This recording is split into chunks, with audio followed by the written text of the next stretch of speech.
Death by electrocution originated in the 1880s as a means of killing cattle, lame horses and stray animals. Its efficiency and seeming painlessness was soon seen as a superior means of executing condemned criminals. Among the early proponents of human execution was the period's most prominent electricity enthusiast, Thomas Edison. In fact, Edison was so enamored with the concept that he staged press conferences at which he electrocuted stray cats and dogs to death. The electric chair was first used in 1890 and has served as a highly stimulating end for more than 1,000 US inmates. Its central concept is a double tap process in which the first jolt brings about unconsciousness and the second damage to vital organs and ultimately death. In 1982, after an initial jolt incapacitated the condemned Frank Coppola, a second near-minute-long current led to what witnesses claimed was the sound of sizzling flesh. As smoke filled the room, other horror stories have involved gushing blood and even flames erupting from a prisoner's head. The guillotine. The guillotine is an interesting contraption because, unlike a noose, a needle or a gun barrel, or even an electrified chair, it didn't devise a means of death so much as improve upon an established one, beheading. The commonly recognized French guillotine was a successor to several earlier devices, including the plank, used in Germany during the Middle Ages. Still, beheadings by swords and axes were far more common, and often took several gruesome swings to complete the deed. In 1789, Dr. Joseph's guillotines design promised decapitation with lightning speed and less human intervention. It worked so well, in fact, that it created a series of cottage industries. First, it became the late 18th century version of a tacky souvenir. Fascination with the guillotine led to its wide-scale miniature replication, to the point where some upper-class dinner tables had novelty guillotines used to slice bread and vegetables. Disturbingly, mini guillotines also became popular children's toys, with kids using fully operational 2-foot-tall models to decapitate dolls or even rodents. Besides this being dangerous, guillotines also inspired a macabre medical curiosity: how long a decapitated head stayed alive. The device lopped heads off so quickly, it was assumed that the head must have a few seconds of life left. As late as 1880, a doctor tried pumping blood into a guillotined head in hopes it would come back to life and speak.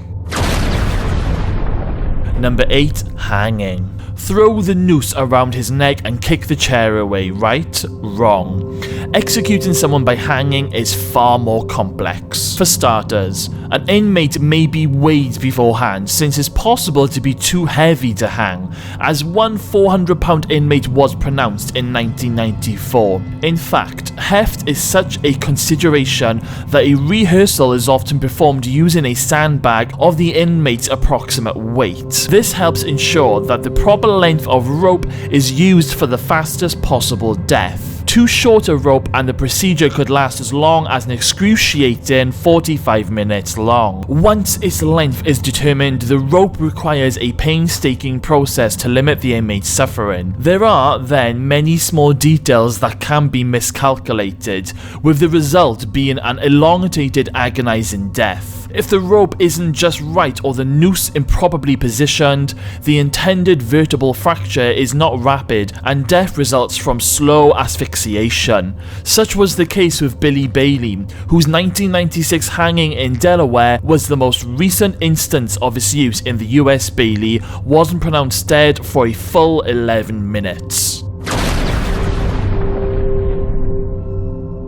A death row execution isn't just stressful for the soon-to-be dearly departed, it can take a sizable mental toll on executioners. Often, Executions are an unpleasant aspect of an already unpleasant job. In the United States, for example, when an order of an execution is issued, the prison warden or superintendent is responsible for the sentence being carried out. Typically, the act ultimately falls to common correction officers, many of whom were initially unaware that their position would involve killing people. Complicated matters, bonds are frequently formed between prisoners, many of whom sit on death row for years, through a series of appeals, and the same guards eventually charged with ending their lives.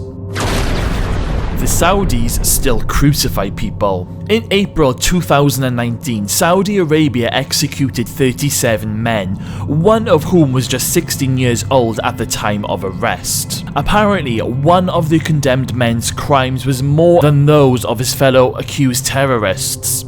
So the standard execution method of beheading just wouldn't cut it. So he was crucified. Though, in all fairness, in what seemingly passes for mercy in Saudi Arabia, he was beheaded before being crucified, making the procedure decidedly less painful. Unfortunately, this was not a lone incident. A year earlier, a man convicted of stabbing a woman to death was beheaded, then crucified. Stone cold bigotry.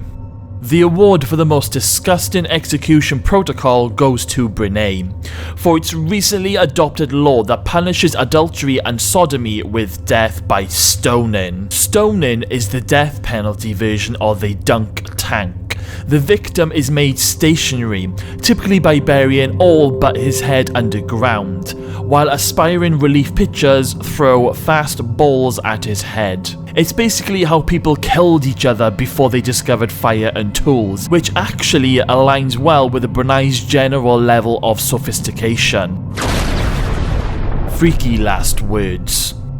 When your publicly recorded death is scheduled well in advance, you have ample time to concoct some memorable parting thoughts. The last words of death row inmates range from maniacal to mundane, on the batshit crazy side of the spectrum. In 2002, #Florida woman and apparent Will Smith fan Eileen Wernos confidently remarked that "I just like to say I'm sailing with the Rock and I'll be back like Independence Day with Jesus." Put to death in Oklahoma in 2011, Jeffrey Matthews had either a really excellent sense of humor or a really poor IQ. "I think that governor's phone is broke," he stated, referring to the possibility of a last-minute stay of execution. He hasn't called yet. In 1995, Thomas Grasso wanted the world to know about his alleged last meal mix-up. "I did not get my SpaghettiOs, I got spaghetti. I want the press to know this." Other death row inmates literally leave him laughing just before the switch was thrown on his electric chair in 1928. George Appel had enough humor left to inform his captors they were about to see a baked apple. Facing the same fate 4 decades later, James French turned amateur journalist. "How about this for a headline for tomorrow's paper?" he smirked. "French fries." Number 3. Last bites. Another thing death row inmates have plenty of time to consider is their final meal. A review of last meals through the years show that inmates tend to favour a lot of food over particularly fancy ones.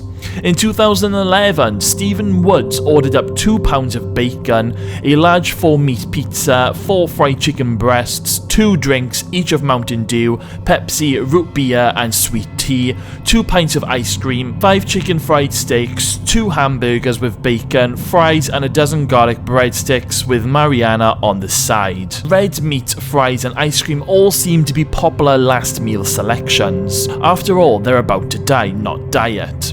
Still, some last meals are strikingly simple. Eileen Wummos requested a black coffee, while Carla Faye Tucker chose to keep her girlish figure for all eternity by ordering a garden salad with ranch-style dressing and a banana and a peach. And of course, there's always the guy that ruins it for everyone else.